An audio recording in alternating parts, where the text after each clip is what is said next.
concerns have been raised about Labor's plans for a digital ID designed to make it easier to prove who you are without having to constantly share sensitive documents like birth certificates and passports and driver's licences. Here's an explainer from Channel 9. 10.5 million Australians are using MyGov ID for some government services, and there are private systems too, like Connect ID, but they don't work together. Now the government is consulting with business to bring digital IDs into the mainstream.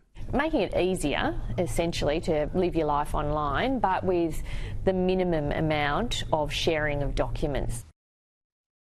Liberal Senator for South Australia, Alex Antic, joins me live in the studio. Good to see you, Alex. Thanks, Chris. Now, the digital idea was an idea that the coalition government started when it was in office, yet you voted against this last week. Why is the coalition opposed to this now? Well, look, I mean, I think, Chris, there were a number of amendments that were put forward to Labor's version of this bill. The bill itself is very complicated and badly drafted, and ultimately, I think, a real impost on freedom and privacy. You know, we've seen over the last few years what happens when hackers get hold of this sort of honeypot of data. It's one problem.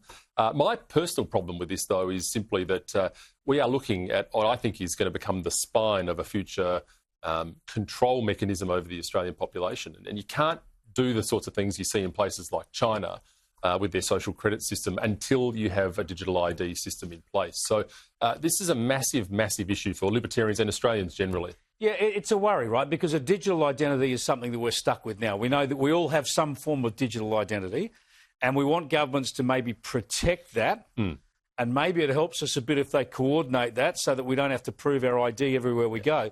But how do you do that without the risk of us just...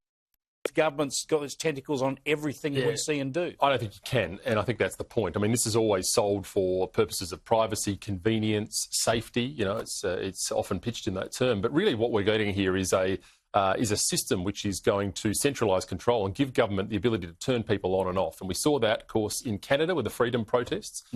People, particularly when joined to a banking system, and so, of course, those that are particularly aggrieved by this will say, well, if we get central bank digital currencies, which presumably are on the way, it won't be a long bow to suggest that jaywalking today as a walk home could ultimately result in a fine before you hit the other side of the curb, come straight out of your bank account. So there are many, many, many problems with this system, and the Labor Party doesn't seem to be concerned about any of them. Yeah, and I think while we understand that, you know, if everybody had the most optimistic intent, centralisation could be useful. But in the end, the less this is centralised, the better for us, because you don't want one entity, be it a government or a financial institution, having control over all of that. Yeah. And, of course, we saw what happened during COVID. The ability to make people use the system around them was voluntary to start off with. Of course, you know, the mandates were voluntary.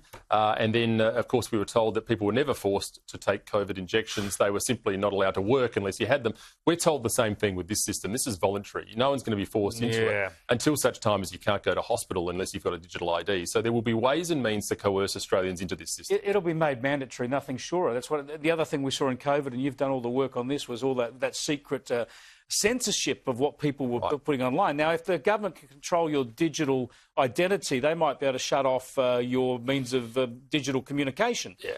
Absolutely right. And I think this is the point about the centralised nature of this and what sort of uses it will have. We probably still haven't envisaged yet. And as I said, the way in which the trucker protests in Canada were switched on and off, people, you know, we talk about a turnkey society. There are building blocks being put into place now that will survive the next emergency and possibly be used to discriminate against Australians. So Pauline Hanson and One Nation say this law needs to be repealed. Will the coalition commit to repealing these laws if they win government? Well, I don't think there's a position on that. But if you ask me personally, I'd repeal it in 10 minutes because I think it's bad law and I think it's a bad precedent to be set. And I don't want to see this kind of control given in anyone's hands, let alone government. Big government is getting too big as it is. So I will certainly be putting that case forward.